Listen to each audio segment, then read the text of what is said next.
مشکات المصابیح میں ہے کہ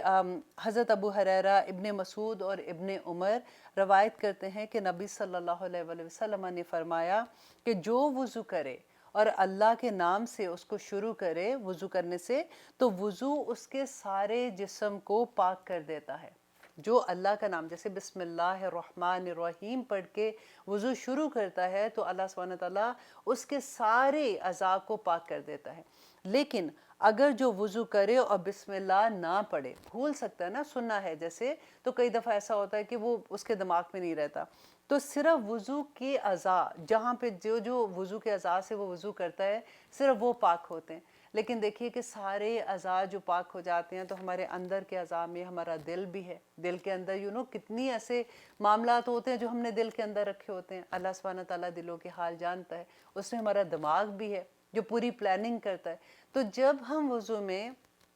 بسم اللہ الرحمن الرحیم سے اپنا وضو شروع کرتے ہیں تو یہ ساروں چیزوں کے جو ہمارے اندر ہیں اور باہر ہیں سارے گناہ پاک ہو جاتے ہیں جو صغیرہ گناہ ہوتے ہیں۔ اور آگے دیکھیے کہ اللہ سبحانہ تعالیٰ دیکھیے اتنی ان کی فضیلت ہوتی ہے کہ جب ہم ایسی چیزیں پڑھتے ہیں نا تو کئی دفعہ ہوتا ہے کہ ہم نے جب حدیث سنی ہوتی ہے، ایک دو لوگوں سے میری بات ہوئی جب میں نے یہ حدیث پڑھی تھی تو انہوں نے کہا کہ لکھا ہوا تھا کہ بسم اللہ، تو ہم صرف بسم اللہ تک ہی رک جاتے ہیں، تو ہم بسم اللہ کر کے تو پھر وضو سٹارٹ کرتے ہیں۔ تو آپ نے پوری بسم اللہ پڑھنی ہے، دیٹ مینس کہ جب کہتے ہیں نا کسی کو کہ بسم اللہ پڑھنی ہے تو اس کا مطلب یہی ہوتا ہے کہ آپ نے پوری بسم اللہ الرحمن الرحیم تک پڑھنا ہے۔ اور ایک اور حدیث آتی ہے کہ ابو رافع بیان کرتے ہیں کہ جب رسول اللہ صلی اللہ علیہ وسلم جب بھی وضو کرتے تھے تو جو انہوں نے انگوٹھی پہنی ہوتی تھی نا وہ اس کو ہلا کے، تو وہ پانی جیسے تاکہ اندر تک اچھے سے چلا جائے، تو وضو میں انگوٹھی کو ہلانا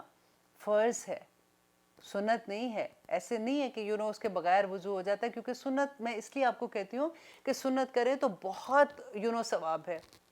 نہ کرے تو پوچھ نہیں ہے نا۔ ایسا نہیں ہے کہ وضو کمپلیٹ نہیں ہوگا، لیکن انگلی میں اگر انگوٹھی آپ کی ٹائٹ ہے تو اس کو آپ ہلا کے پوری طرح سے پھر وضو کریں گے۔